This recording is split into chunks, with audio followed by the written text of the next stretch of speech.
다양한 사안을 깊이 있게 들여다보는 양 기자의 왜 그럴까 시간입니다. 오늘은 말도 많고 탈도 많은 지방의회 이야기로 가보겠습니다. 양 기자, 저희 뉴스에서도 짧게 전해드린 적이 있는데 광주 북구의회가 의원 징계 문제로 시끄러웠죠? 네, 문제가 된 인사가 기대서 의원입니다. 기 의원은 2018년에 처음 북구 의원이 됐고 지금 재선 의원인데요. 부당하게 영향력을 행사해서 이권을 개입한 사실이 드러나서 징계 대상이 됐습니다. 구체적으로 또 어떤 것들이 문제였는지 좀 궁금해하실 것 같은데 설명 부탁드리겠습니다. 네, 지방의회마다 재량사업비, 포괄사업비, 주민수건사업비 이런 이름으로 불리는 예산이 있습니다. 이게 공식 명칭은 아니지만 쉽게 말해서 지방 의원들이 일정 규모의 사업을 할 수 있도록 의원 한 명당 얼마씩 이렇게 예산을 책정해 놓은 건데요. 그런데 기 의원은 이런 재량 사업비 성격의 예산을 이용해서 구청의 시설 개선이나 비품 구입 등의 사업을 하도록 하고 또 특정 업체들이 사업을 수의계약으로 따내도록 영향력을 행사한 혐의를 받았습니다.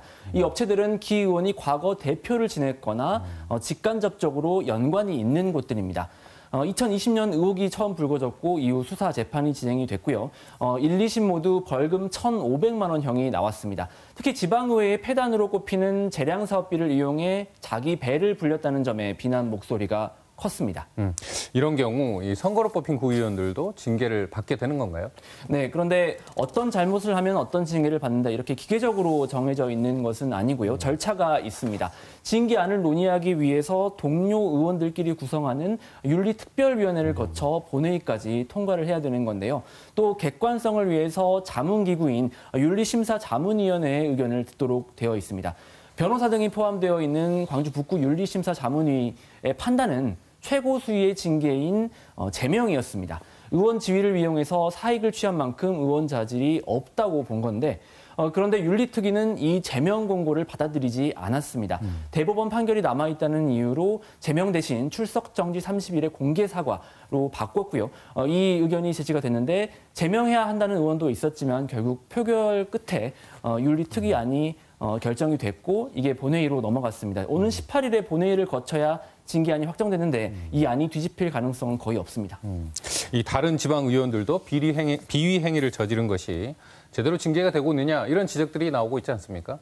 네, 광주시의회 임미란 의원 사례도 한번 보겠습니다. 임 의원은 지난 7월에 보성어업회사의 법인카드를 사용한 사실이 드러났죠.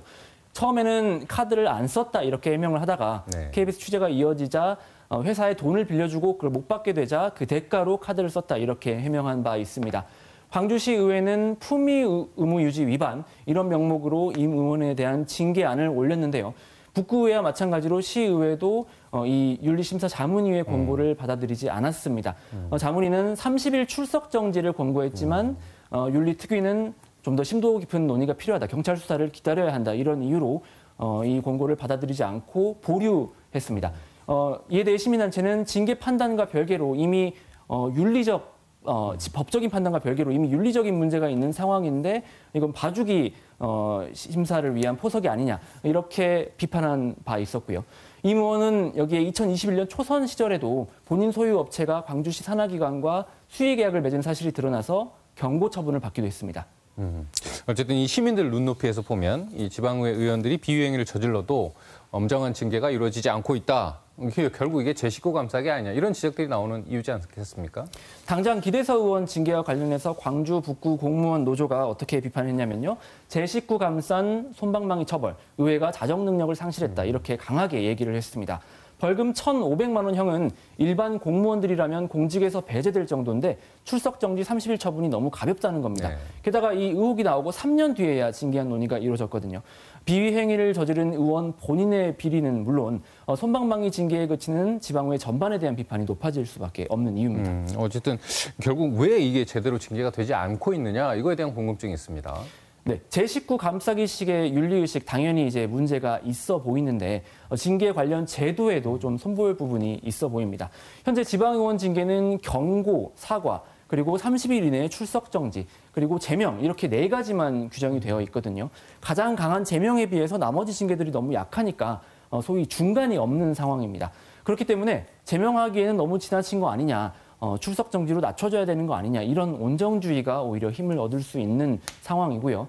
여기에 대다수 지방의회가 비위 행위별로 징계 기준을 따로 두고 있는데 이게 너무 약한 경우들이 있습니다. 지금 보시는 게 전라남도 한 자치단체의 지방의원 징계 기준인데요. 제명 가능한 징계 사유가 3건밖에 없고 음주운전, 금고 이하 확정 판결, 성폭력, 성희롱, 인사청탁, 이권 개입 모두 제명이 불가능합니다. 어떤 사항을 어떻게 징계해야 한다는 규정을 지방의회가 스스로 만들고 또 의원 본인들이 심사를 하다 보니 투명하거나 공정한 징계가 어려운 거 아닌가 싶습니다. 어쨌든 이 지방 의원들이 윤리의식을 스스로 높이는 것 이게 중요할 것 같고 이게 여와 관련된 제도 개선 역시 좀 중요해 보이는 것 같습니다. 오늘 이야기 여기까지 듣겠습니다. 양 기자 수고했습니다. 고맙습니다.